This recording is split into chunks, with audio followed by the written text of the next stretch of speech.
Hi and welcome to the Almost Perfect podcast. I'm Wendy and I am almost perfect. Well, not quite. If you're a woman who's inundated with the things you need to do and the people you need to do those things for, if you're overwhelmed, or if you think you've started to lose your identity and don't recognise yourself anymore, then you're in the right place. You are beautiful, you are amazing, and you are enough. I'm going to help you see that in true Italian style.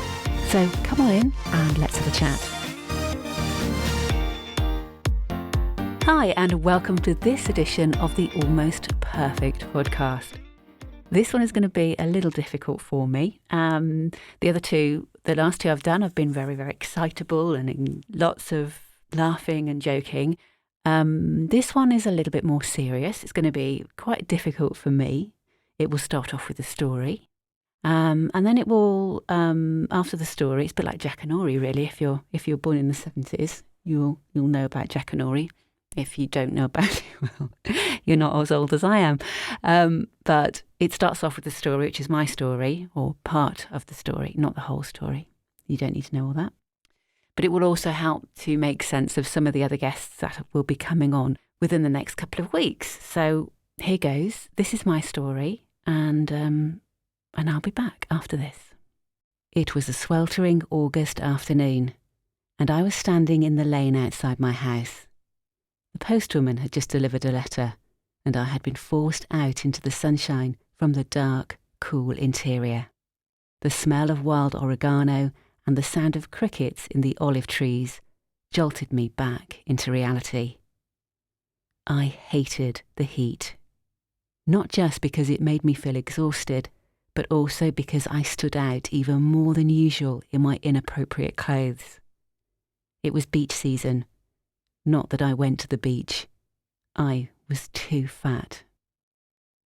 My long trousers and long-sleeved shirt covered my pale white skin. I stood there in the heat and I cried. I cannot go on like this anymore. I came to Italy for a new life.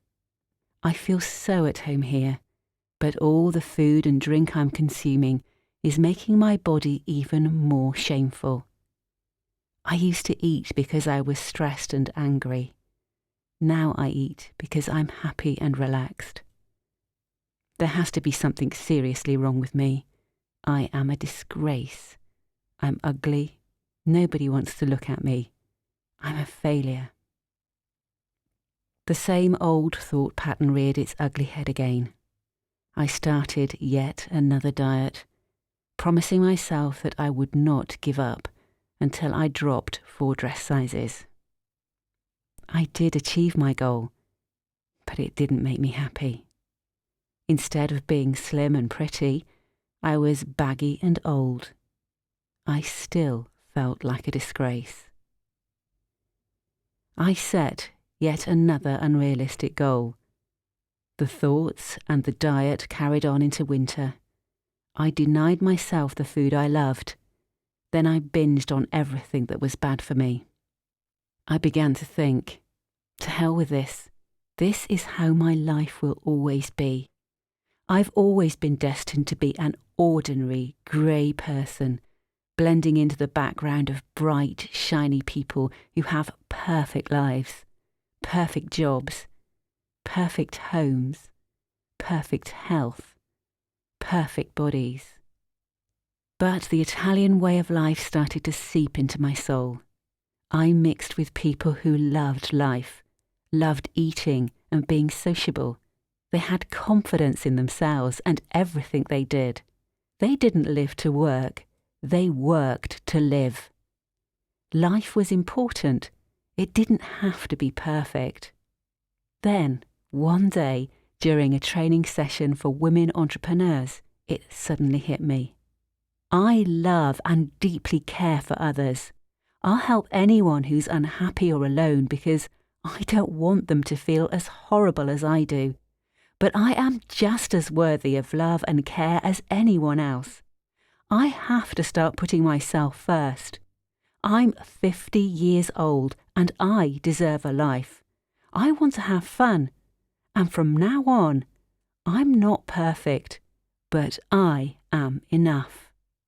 Then I understood the problem. I ate to suppress the feelings inside me, how I felt about myself. I was listening to the voices in my head about not being enough. So I turned to food because it was the only thing that gave me comfort. Today I'm actually wearing clothes labelled small. I'm also 5 kilos heavier than my target weight, but those figures and letters don't define my worth anymore. I'm free of my self-loathing and body hate. My body is the shape it needs to be. Some days I look stunning. Other days I look like hell. I'm not perfect, but I am real, and I am enough. And looking back, I have always been enough, even if I didn't know it. I run a wonderful business as the English voice of some top companies in Italy and the rest of the world. I sound sexy, intelligent and trustworthy, all the things I wanted to be. Some people would say that that should be enough. I don't need to do any more. And it's true, I don't. But I feel so passionate about body image and women who suppress their feelings with food. I want to do it. I want women to live a life just like I do, free of diets, free of self-hate, and free to know they are enough. I want women to know that they are beautiful in some way, even if they're not perfect. And making them shine makes my heart explode with happiness. This is how I know I am enough. That is the last part of the story. It certainly wasn't the first part of the story, because the first part of the story happened way back, even before I was a teenager. So I think the lesson to learn from that is that sometimes the things in our heads we carry around with us for so long, and the beliefs that we have about ourselves, being overweight, being too thin, too fat, too ugly, too stupid, they're just generally not good enough. I think that brings everything together. If we don't deal with it, it comes to bite us in the bum later in life, and it will continue to bite us in the bum until we actually get over and realise what the issue is. There is another story after this one, as there always is. It never changes.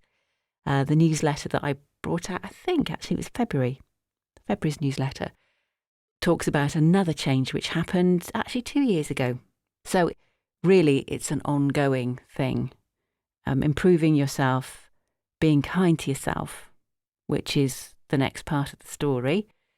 I hope that's given you some ideas about things can change, and for me they have changed, and it's all about actually appreciating who I am. And I know that there are a lot of people who suffer from thinking that they could be better. I know there are a lot of people who actually realise that they are amazing, which is great. But some of us need to be reminded of that. That is where we're all learning. But a story for another time. So I hope I haven't brought you to tears, which is what happened the first time I told that story. So I did have to change it a little bit, because that's not a very good idea, is it? Listening to a podcast and making people cry is not what you need to do. But I think it's important to tell people that it is okay. We all make mistakes. We all have really crazy things going on in our heads, and we have beliefs which have probably been put there many, many years ago. We carry those beliefs with us until we get rid of them, or we actually realise what we're doing. They will come back to bite us in the bum. And my bum's big enough. But it's very beautiful. Well, it's as good as it's going to get, put it that way. And that is the end of this podcast. I hope you've enjoyed it, and I'll see you again soon. Ciao.